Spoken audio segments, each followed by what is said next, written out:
He was most himself at a drafting table, not inside finished rooms, but in the moment before they existed, when a building was still a problem to solve, line by line. His name was Adrian. He worked as an architect for 42 years.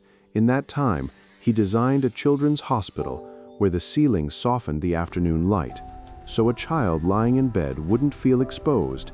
He designed a library with small reading spaces where people could sit and feel alone for the first time in a long day.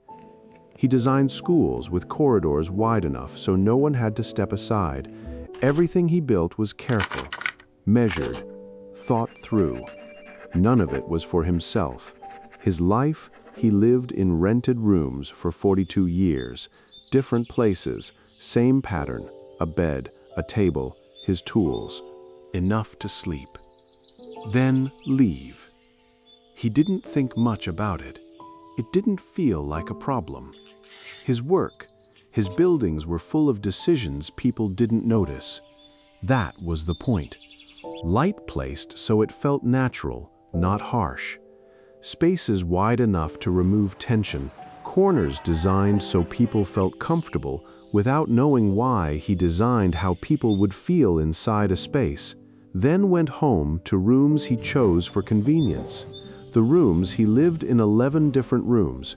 He remembered all of them, the size, the height of the ceilings, which ones had sunlight, which ones didn't, but none of them felt like home. He believed home was something you built, something that needed time, something he would get to later. There was always more work, there was never the right time. He was 74, packing a small bag, looking at the hook on the door where his coat always hung. That was the only thing he had ever placed in the same spot. His daughter, Leah, had grown up watching him work. She visited his buildings as a child, held his hand while he explained things she didn't fully understand. How space affects people, how light matters, how small details change how a place feels. She understood what he gave to others. She never understood why none of it was for him. She packed his things. There weren't many. She found his drawings, years of them, rolled, labeled, organized. She sat on the floor of his empty flat and looked at the walls. He had designed better spaces than this his entire life. These walls had nothing. The hospital. He had designed Northfield General Hospital in 1994. He hadn't been back since. He noticed everything immediately. The wall color, the corridor width, the sound control, every detail, still there, still working. He had thought of everything, except that one day he would be here as a patient. The question. He was placed in room 7. He lay back, looked up. A nurse asked him, "Do you have somewhere to go after discharge?" It was a routine question. He was about to say yes. His flat, his table, his things. Then he looked at the ceiling.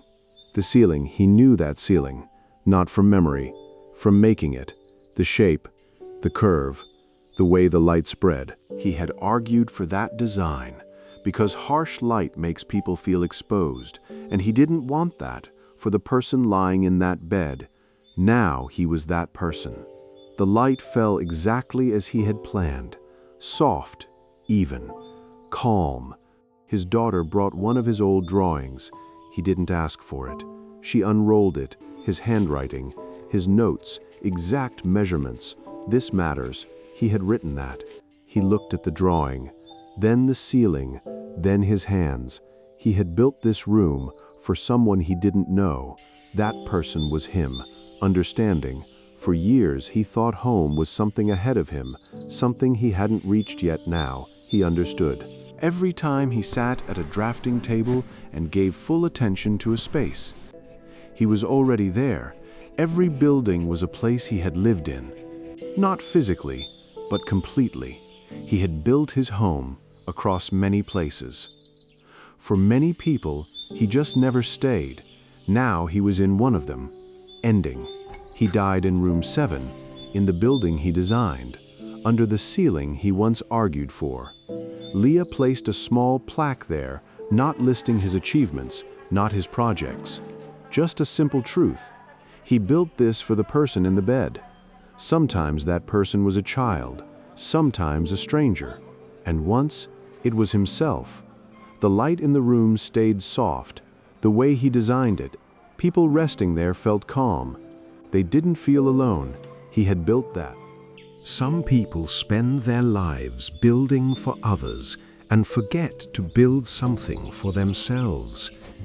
If you've been doing that, look around. You might already be closer than you think.